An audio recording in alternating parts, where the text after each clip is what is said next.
দেখুন এখন তো ধরা পড়ছে না, এবং এটা বিরাট সংখ্যায় কিন্তু ধরা পড়ছে।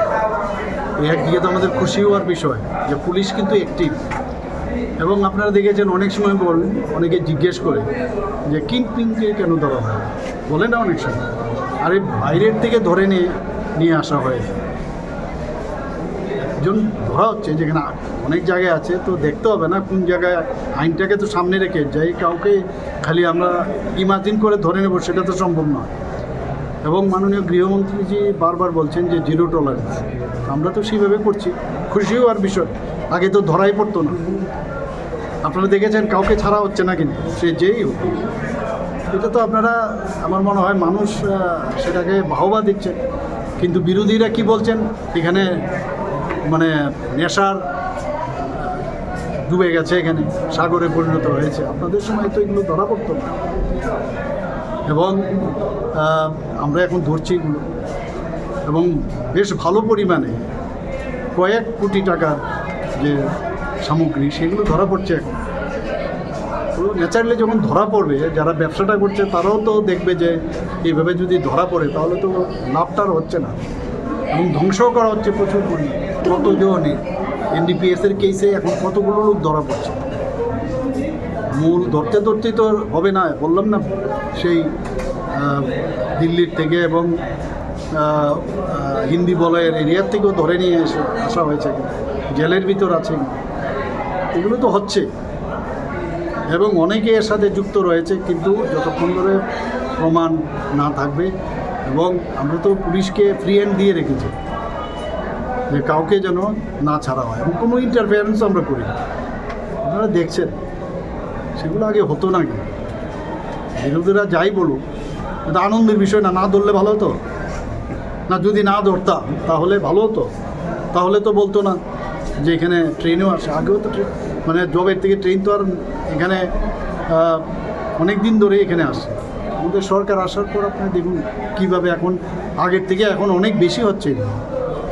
এটা বুঝতে হবে যে আমাদের যে নীতি এবং নিয়ম সেটা আমাদের প্রপার রয়েছে। স্যার, বেশ কিছু জায়গায় আপনাদের মন্ত্রিসভার সদস্য বলছেন যে রাজ্যের নেশা সামগ্রী আটকানোর জন্য চুরাই বাড়িতে একটা বিগ স্ক্যানার বোঝানো হচ্ছে।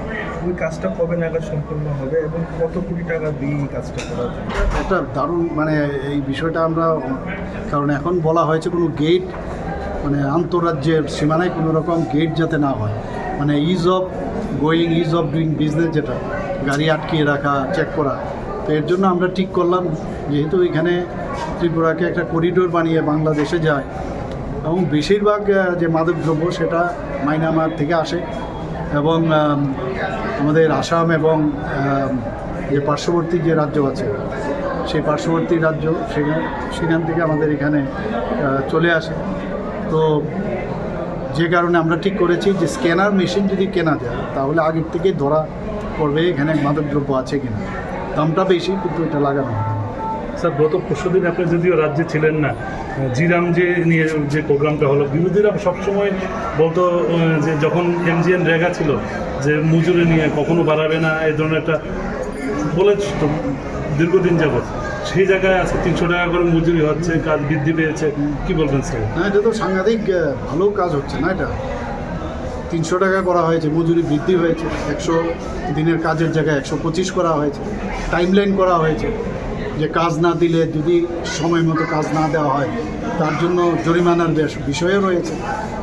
এগুলো তো মাননীয় প্রধানমন্ত্রীজি অনেক চিন্তা ভাবনা করেই এগুলো কাজ করছে, এবং এতে করে গ্রামীণ এলাকা যে ডেভেলপমেন্ট, এখানে আর্থসামাজিক উন্নয়ন যেভাবে হচ্ছে এখন সব মানুষ জানেই, এটা মানুষের জন্যই কাজ হচ্ছে। ডক্টরস ডে আছে আজকে পালন করা, সেখানে আমি যা বলার আশা করি সেখানে যা বলার আমি বলবো, এবং এখান থেকে আমার কী চিন্তাধারা বা আমাদের সরকারের কী চিন্তাধারা। इस रथ यात्रा के पावन अवसर पर स्वर्ण कमल ज्वेलर्स लेकर आया है स्वर्ण वर्षा 1 जुलाई से 25 जुलाई तक। अपना पुराना गोल्ड उसकी प्योरिटी के हिसाब से कंप्लीट वैल्यू पर एक्सचेंज कीजिए। पाइए गोल्ड ज्वेलरी के मेकिंग चार्ज पर 30% ऑफ और डायमंड ज्वेलरी के मेकिंग चार्ज पर 100% ऑफ। हर परचेज पर अशोर्ड गिफ्ट्स भी और सिर्फ बिल अमाउंट का 25% पे करके अपना गोल्ड रेट आज ही बुक कीजिए। तो इस रथ यात्रा खुशियों के साथ बचतों की भी हो स्वर्ण वर्षा। स्वर्ण कमल ज्वेलर्स, विश्वास, गुणवत्ता और बेहतरीन डिजाइन का नाम। Terms and conditions apply.